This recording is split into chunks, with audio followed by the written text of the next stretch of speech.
In parks, what stadium has the best atmosphere that you played at during your career?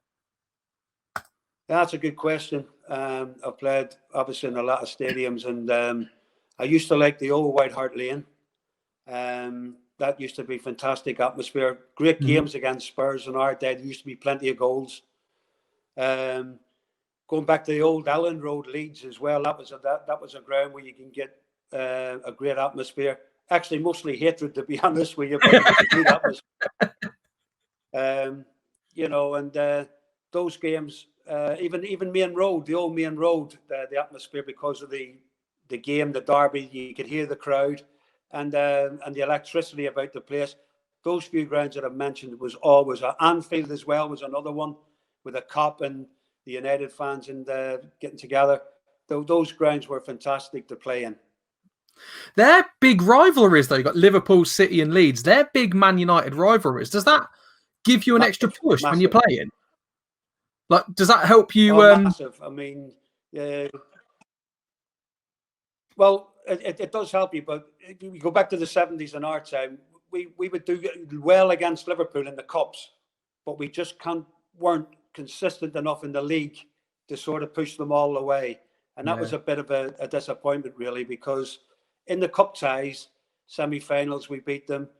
We beat them in the 77 cup final. We beat them in other finals, and, we did sort of well in one-off games. But Liverpool, we wanted their consistency in league football. Yeah. Winning that championship, that's what we wanted in my day. Unfortunately, didn't come. But the rivalry now, maybe more with Liverpool and what it is with Manchester City, believe it or not, the way it's gone over the last few years. I think you're absolutely right. And you're absolutely a wonderful person to talk to because you keep leading into the next question when Carl has asked, should Liverpool be awarded the Premier League? That's a good question, Carla, because obviously they're odds-on favourites.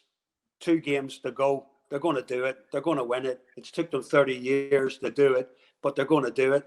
It looks like we're going to play it behind closed doors, and they'll get their 2 wins. And the only thing is, we'll never hear the end of it. Just before we came on, I was listening to Jamie Carragher, and apparently every morning Gary Neville just sends him an asterisk just because, like, it's a tainted win every single day. But Liverpool, I was talking about massive clubs. Liverpool are one of the biggest clubs in the country. I know there's a rivalry there, but it's quite nice to see 2 teams. They're going to just keep making each other better. Whereas Man United had their period of dominance. When you've got another team that can push them, they're going to get better and better. So everyone wins, don't they? Well, you want competition. I agree with what you're saying there. And over the last couple of years, to be honest with you, Liverpool and Manchester City have set a bar. Liverpool and City have set that bar. They have just sort of sneaked away a little bit. Okay, you could talk about money, but at the end of the day, you've got to buy the right players. And I think, especially Klopp recently has bought very well. I think he had to strengthen where he did strengthen, and that's been the reason why they've overtook City for me. But Manchester City, for the last few years, have been the side, to sort of try to get near, and Liverpool have done that. Now Liverpool have sort of overtook them. So we have got to keep, Manchester United and I have got to get right on them 2 clubs' tails and get where we belong.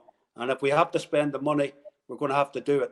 Doesn't matter how much, because the money's there at Old Trafford. We've got to get these best players and keep up with those 2 clubs. But it definitely we can't let them get further away. We can't let them get further away. You'll never hear the end of it. No.